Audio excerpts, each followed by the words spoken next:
dia a todos, estamos iniciando aqui o módulo 3, onde nós vamos procurar identificar fatores externos das pioras ou melhoras, mas sem relação com as doses.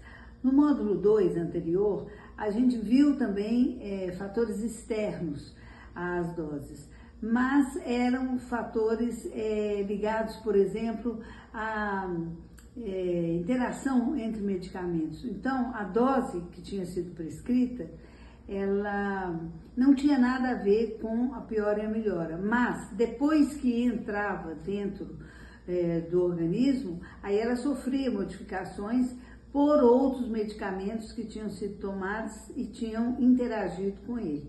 Agora não, nesse módulo 3 nós vamos ver só fatores externos propriamente ditos, e que entram como causa de piora e melhora, mas não tem nada a ver com a dose que foi prescrita. Isso é importantíssimo de ser considerado para que a gente não retire doses como a gente retirava medicamentos equivocadamente.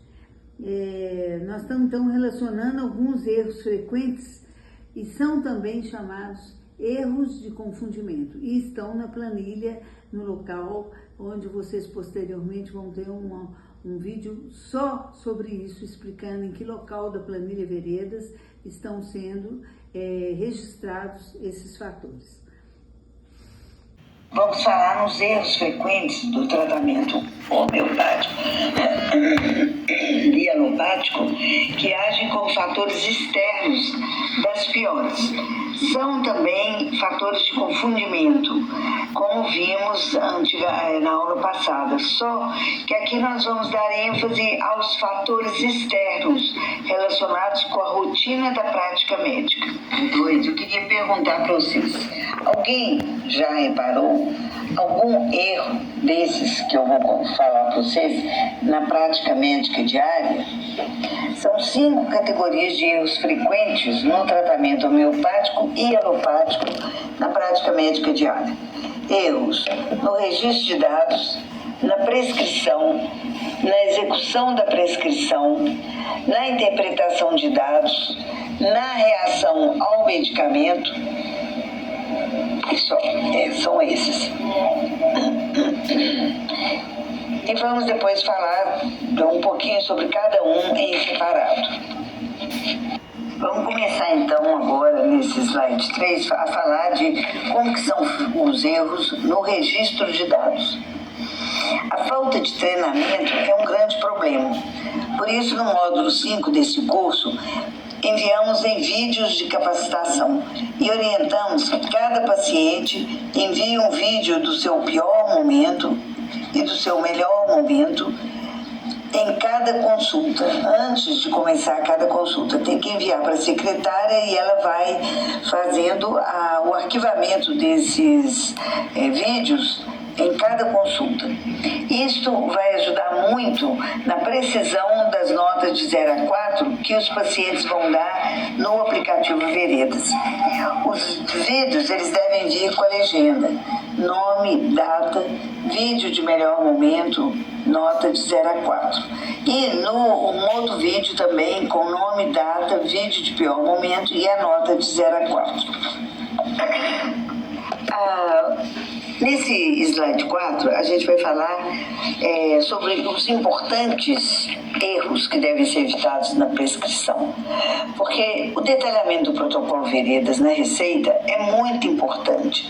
E, diferente das prescrições habituais, haverá o do teste das 7 doses mensais crescentes para evitar doses acima das necessárias e para alcançar o maior potencial possível de controle do pior sintoma da doença.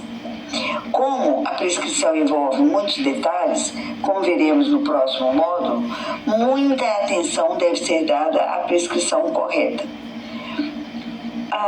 Se outros medicamentos estiverem sendo administrados, a avaliação global dos medicamentos, tanto em homeopatia quanto em alopatia, implica em saber, como já comentamos anteriormente, que outros medicamentos estão sendo administrados.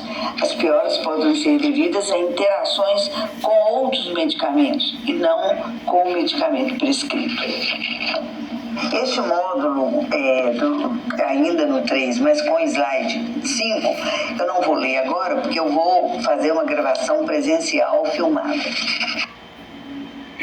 Vamos continuar aqui no módulo 3, no slide 6, falando sobre a individualização das doses em alopatia. Isso é fundamental para evitar superdosagens e subresultados terapêuticos, assim como para individualizar o tratamento e atingir os melhores resultados. Por exemplo, se a Novalgina é prescrita para 250 e 500 miligramas, porque são esses os comprimidos para adulto existentes, o protocolo terá que fazer artificialmente um comprimido dividido em 7 doses: 70, 140, 180, 250, 330, 400 e 500.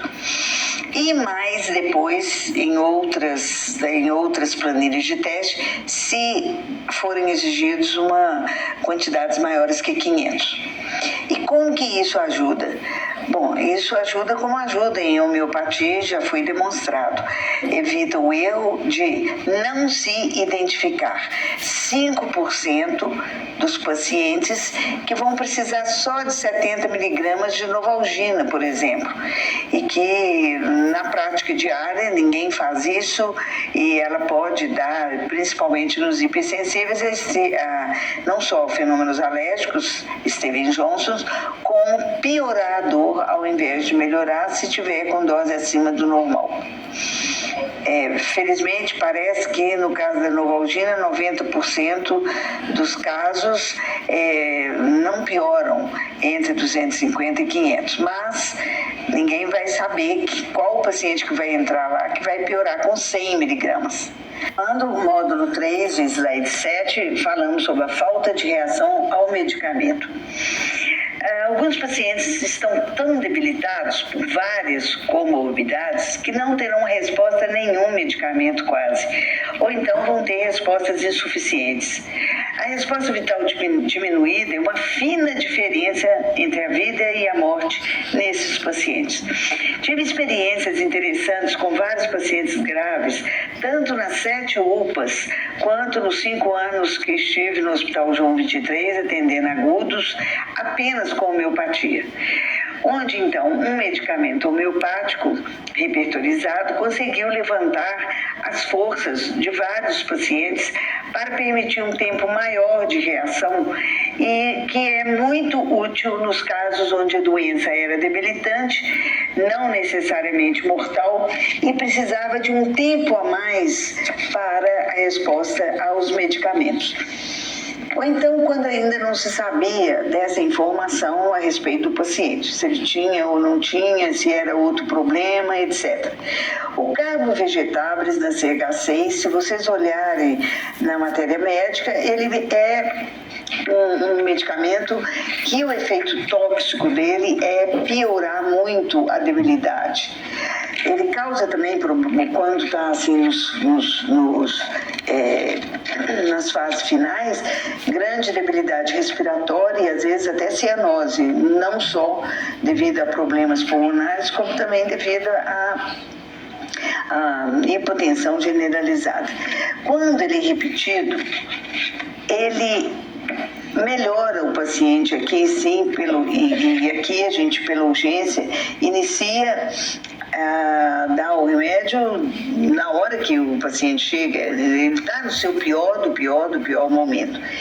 E ele nunca me decepcionou, esse medicamento. Já usei em crianças e adultos. E ele tem depois do seu efeito primário tóxico, ele então vai melhorando gradual e sucessivamente na reação secundária da força vital. E a gente vai notando então que o paciente vai ficando rosinha, vai ficando mais abrindo o olho, e de repente ele começa a conversar.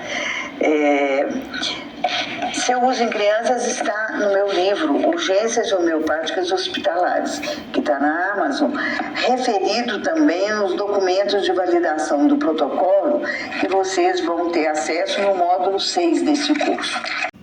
E finalmente aqui, no último slide, o próximo módulo, né, a próxima aula, será finalmente sobre como utilizar essa ferramenta que é o aplicativo Veredas, que o curso está disponibilizando para vocês.